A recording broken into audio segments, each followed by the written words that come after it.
بسم الله الرحمن الرحيم. السلام عليكم ورحمة الله وبركاته. إن الحمد لله نحمده ونستعينه ونستغفره وصلي على محمد صلی اللہ علیہ وسلم، اما بعد۔ حاضرین و ناظرین، یہ درس نمبر 1941 ہے اور آج سورۃ الاحقاف کی 3 آیتوں کی تلاوت اور تشریح کی جائے گی۔ آیت نمبر 21، 22 اور 23، 21، 22 and 23۔ چلیے سب سے پہلے ہم ان 3 آیتوں کی تلاوت کرتے ہیں، لفظی ترجمے اور ترجمے کے بعد تشریح کرتے ہیں۔ اعوذ باللہ من الشیطان الرجیم، بسم اللہ الرحمن الرحیم۔ واذکر اخا عاد اذ انذر قومه بالاحقاف وقد خلت النذر من بين يديه ومن خلفه ألا تعبدوا إلا الله إني أخاف عليكم عذاب يوم عظيم قالوا أجئتنا لتأفكنا عن آلهتنا فأتنا بما تعدنا إن كنت من الصادقين قال إنما العلم عند الله وأبلغكم ما أرسلت به ولكني أراكم قوما تجهلون صدق اللہ العظیم۔ لفظی ترجمہ یوں ہیں، وذکر اور یاد کریں، اخا عادن عاد کے بھائی کو، اذ جب، انذرا اس نے ڈرایا، قومہ اپنی قوم کو، بالاحقاف احقاف میں، وقد اور تحقیق، خلط گزر چکے، النذر کے ڈرانے والے، من بین یدیہ اس سے پہلے، ومن خلفی اور اس کے بعد، اللہ تعبدو کہ تم عبادت نہ کرو، الا اللہ سوائے اللہ کے، انی اخاف بلا شبہ میں ڈرتا ہوں، علیکم تم پر، عذاب یوم عظیم ایک عظیم دن کے عذاب سے۔ قالو انہوں نے کہا، اجئتنا کیا تو آیا ہے ہمارے پاس، لتأفکنا تاکہ تو پھیر دے ہمیں، عن آلہتنا ہمارے معبودوں سے، فأتنا پس تو لے آ ہمارے پاس، بما وہ جس کا، تعدنا تو ہمیں وعدہ دیتا ہے، ان اگر کنتا تو ہے من الصادقین سچوں میں سے۔ قالا اس نے کہا، انما بے شک، العلم علم عند اللہ اللہ ہی کے پاس ہے، وابلغکم اور میں پہنچاتا ہوں تمہیں، ماں وہ چیز کے ارسلت میں بھیجا گیا ہوں بھی اس کے ساتھ، ولیکنی لیکن میں اراکم دیکھتا ہوں تمہیں، قومن ایسے لوگ، تجہلون کہ تم جہالت کرتے ہو۔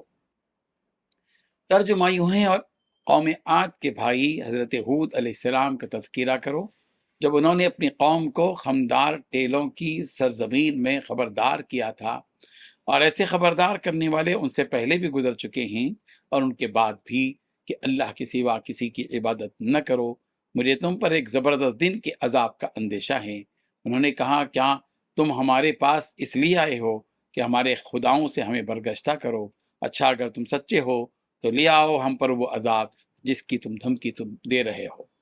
انہوں نے فرمایا، ٹھیک ٹھیک، علم تو اللہ کے پاس ہے کہ وہ عذاب کب آئے گا، مجھے تو پیغام دے کر بھیجا گیا ہے، میں تو تمہیں وہی پیغام دے رہا ہوں، البتہ میں یہ ضرور دیکھ رہا ہوں کہ تم ایسے لوگ ہو جو نادانی کی باتیں کر رہے ہو۔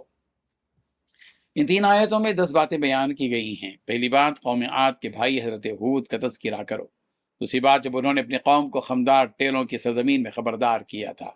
تیسری بات، ایسے خبردار کرنے والے ان سے پہلے بھی گزر چکے ہیں اور ان کے بعد بھی۔ چوتھی بات، یہ کہتے ہوئے انہوں نے خبردار کیا تھا کہ اللہ کے سوا کسی کی عبادت نہ کرو۔ پانچویں بات، مجھے تم پر ایک زبردست دن کا اندیشہ ہے۔ چھٹی بات، ان کی قوم نے کہا کہ کیا تم ہمارے پاس اس لیے آئے ہو کہ ہمارے خداؤں سے ہمیں برگشتہ کرو؟ ساتویں بات، اگر تم سچے ہو تو لے آؤ وہ عذاب جس کی تم ہمیں دھمکی دے رہے ہو۔ آٹھویں بات، انہوں نے فرمایا، ٹھیک ٹھیک، علم تو اللہ کے پاس ہے کہ وہ عذاب کب آئے گا۔ نویں بات، مجھے جو پیغام دے کر بھیجا گیا ہے میں تمہیں وہی پیغام پہنچا رہا ہوں۔ 10ویں بات، میں یہ دیکھ رہا ہوں کہ تم ایسے لوگ ہو جو نادانی کی باتیں کر رہے ہو۔ بزرگان محترم، توحید اور نبوت کے حقائق سے آگاہ کر دیں اور ایمان والوں اور کافروں کا انجام بتلانے کے بعد اللہ تعالیٰ بطور نصیحت و عبرت قوم عاد کا تذکرہ فرما رہے ہیں، ان کا قصہ بیان کرنے کے نبی آپ اس قوم قریش کے سامنے عاد کے بھائی ہود کا یعنی حضرت ہود علیہ السلام کا حال بیان کیجیے کہ جب اس پیغمبر نے انہیں خمدار ٹیروں والی سرزمین میں خبردار کیا تھا کہ اگر تم لوگ اللہ کی نافرمانی کرو گے، اس کے احکامات کو اور اس کی آیتوں کو جھٹلاؤ گے اور اس کی عبادت سے منہ موڑو گے تو تم پر اللہ کا سخت عذاب آئے گا کہ تمہاری نسلیں تک تباہ و برباد ہو جائیں گی۔ یہ کوئی اکیلے پیغمبر نہیں تھے جنہوں نے اپنی قوم سے ایسا کہا ہو، بلکہ ان سے پہلے بھی بہت سارے پیغمبر ہم نے بھیجے تھے جنہوں نے بھی یہی پیغام اپنی اپنی قوم کو پہنچایا، اور ان کے بعد بھی بہت سے پیغمبر گزرے جنہوں نے بھی اپنی قوم کو اسی بات کی تاکید کی، مگر ہر قوم نے اپنے اپنے نبی سے وہی کہا جو اس قوم نے کہا تھا، یعنی قوم عاد نے۔ انہوں نے حضرت ہود علیہ السلام سے کہا کہ کیا آپ ہمارے پاس اس لیے آئے ہیں کہ ہمیں اپنے معبودوں سے دور کر دیں، برگشتہ کر دیں؟ ہم اپنے معبودوں کو نہیں چھوڑیں گے۔ اگر ہم آپ کی بات نہیں مان رہے ہیں تو اب آپ ہم پر وہ عذاب لا لیجئے جس عذاب سے آپ ہمیں ڈرا رہے ہیں اور دھمکی دے رہے ہیں۔ اگر آپ واقعی اپنی اس بات میں سچے ہیں کہ ہماری نافرمانی کرنے کی وجہ سے ہم پر عذاب آئے گا تو اس عذاب کو لا کر آخر بتلا دیجئے۔ سورہ شورى کی آیت نمبر 18 میں کہا گیا کہ جو لوگ مومن نہیں ہوتے ہیں وہی لوگ عذاب کی جلدی مچاتے ہیں۔ یستعجل بها الذین لا یؤمنون بها، لہٰذا اس قوم نے بھی اپنے نبی سے عذاب کی جلدی مچائی، مگر ان کی اس جلد بازی پر حضرت ہود علیہ السلام کہہ اٹھتے کہ اے بے وقوف قوم، میں تو ایک اللہ کا پیغمبر ہوں، میرے بس میں کچھ نہیں ہے، میں تو بس اس کا پیغام پہنچانے کے لیے آیا ہوں، اب وہ عذاب کب آئے گا مجھے اس بارے میں کچھ پتہ نہیں۔ یہ بات تو وہی رب جانتا ہے جس نے اس عذاب سے ڈرانے کے لیے مجھے بھیجا ہے، لہٰذا میں نے یہ پیغام تم تک پہنچا دیا ہے، مگر مجھے تو ایسا لگتا ہے کہ تم بڑی ہی نادان قوم ہو جو اپنی ہلاکت کی دعائیں اور اس کی جلدی مچا رہے ہو، کیونکہ کوئی عقل مند آدمی اپنی بربادی کی جلدی نہیں مچاتا۔ تم لوگ اس کی ہولناکی اور سختی سے واقف نہیں ہو، اس لیے ایسی باتیں کر رہے ہو، اگر تمہیں اس کی سختی کا پتہ چل جاتا تو کبھی ایسی جرأت نہ کرتے۔ اس آیت میں اللہ تبارک و تعالیٰ نے احقاف کے مقام کا ذکر کیا کہ عاد کے بھائی حضرت ہود علیہ السلام نے انہیں جہاں ڈرایا تھا اب یہ جگہ کہاں واقع ہے، اس بارے میں علماء تفسیر میں اختلاف ہے۔ بعض نے کہا کہ یہ وہ ایک پہاڑ کا نام ہے احقاف جو ملک شام میں واقع ہے، جیسا کہ حضرت ابن عباس رضی اللہ عنہما کا قول ہے، اور بعض نے کہا کہ وہ ایک ایسی وادی ہے جو عمان اور مہرہ کے درمیان واقع ہے، جیسا کہ حضرت ضحاک رحمہ اللہ نے اور ایک قول کے مطابق حضرت ابن عباس رضی اللہ عنہما نے فرمایا۔ اور بعض نے کہا کہ یمن میں ایک بستی تھی، لہذا وہ جگہ بھی یمن ہی میں واقع ہوگی۔ یہاں مقصد صرف آگاہ کرنا اور نصیحت دلانا ہے، جو عقل مند ہوگا وہ اس سے ضرور نصیحت حاصل کرے گا۔